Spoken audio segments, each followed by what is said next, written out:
കൂട്ടുകാരെ, ഇന്നൊരു മോർണിംഗ് വ്ലോഗാണേ. ഞാൻ രാവിലെ കുറച്ച് വൈകി എണീറ്റത് കേട്ടോ. ഇന്നും സായിക്കുട്ടിന് സ്കൂളില്ലായിരുന്നു. അപ്പോൾ പിന്നെ നേരത്തെ എണീറ്റില്ല. 6:30 നോക്കുമ്പോൾ നല്ല വെളിച്ചമൊക്കെ വന്നിട്ടുണ്ട്. മറ്റേ നമ്മൾ നീക്കുമ്പോൾ നല്ല ഇരുട്ടായിരിക്കും. അങ്ങനെ പിന്നെ അടുക്കളയിൽ പോയി ചായക്ക് വെള്ളം വെച്ചു. ഗ്രീൻ പീസാണ് കറി, അത് കുക്കറിലിട്ടു. പിന്നെ മാവ് അരയ്ക്കാൻ നോക്കുകയാണ് കേട്ടോ. അപ്പോൾ നമുക്കിന്ന് മലപ്പുറത്തെ സ്പെഷ്യൽ ദോശയായി കലക്കി പറഞ്ഞ ദോശയാണ് കേട്ടോ. ഇതിന് പ്രത്യേകിച്ച് റിസ്ക് ഒന്നുമില്ല. അരി കഴുകിയിട്ട് മിക്സീൻ്റെ ജാറിലേക്ക് ഇടുക, കുറച്ച് വെള്ളം ഒഴിക്കുക, പച്ചവെള്ളം ഒഴിക്കുക. എന്നിട്ട് മിക്സിയിൽ വെച്ചിട്ട് നന്നായിട്ട് അരച്ച് പേസ്റ്റ് പരുവത്തിലെടുക്കുക. അത്രേ ഇതിന് പണിയുള്ളൂ. പക്ഷേ ഈ ദോശയ്ക്ക് ഭയങ്കര ടേസ്റ്റാണ് കേട്ടോ. പിന്നെ ഞാൻ ചായക്ക് പൊടിയിട്ടു, പിന്നെ ഗ്രീൻ പീസ് അടുപ്പത്തും വെച്ചു. പിന്നെ നമ്മളുടെ മാവ് ഇതാണ് കേട്ടോ. ഇതിലേക്ക് പിന്നെ കുറച്ച് ഉപ്പിട്ടു. പിന്നെ അടുപ്പൊക്കെ കത്തിച്ചിട്ട് വെക്കുകയാണ്. അടുപ്പിലാണ് വെക്കൽ കൂടുതലും. കാരണം എന്താ വെച്ചാൽ അടുപ്പിൽ വെച്ചാൽ നല്ല ടേസ്റ്റുമാണ്. പിന്നെ നമുക്ക് ഗ്യാസ് ലാഭിക്കുകയും ചെയ്യാമല്ലോ.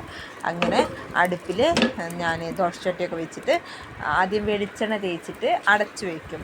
അങ്ങനെ ചെയ്യുമ്പോൾ എന്താവും എന്നറിയോ, നമ്മളുടെ ചട്ടി നന്നായിട്ട് ചൂടായി കിട്ടും. അതിന് നമുക്ക് ചട്ടി ചൂടായത് അറിയില്ലല്ലോ.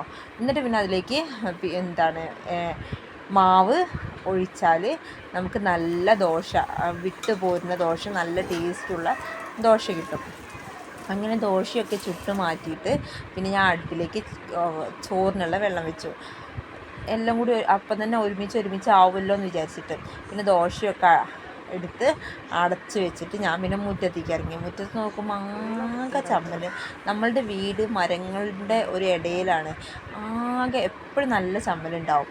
പിന്നെ ഏട്ടനവിടെ ചെടി നനയ്ക്കുന്നുണ്ട്. പിന്നെ ഞാൻ മെല്ലെ അത് അടിച്ചു വാരി അത് കഴിഞ്ഞല്ലോ വിചാരിച്ചിട്ട് മെല്ലെ അത് അടിച്ചു വാരി. അപ്പോഴാണ് സായിക്കുട്ടിനകത്തുനിന്ന് അമ്മ എനിക്ക് വിശക്കുന്നുണ്ട് എന്ന് പറഞ്ഞത്.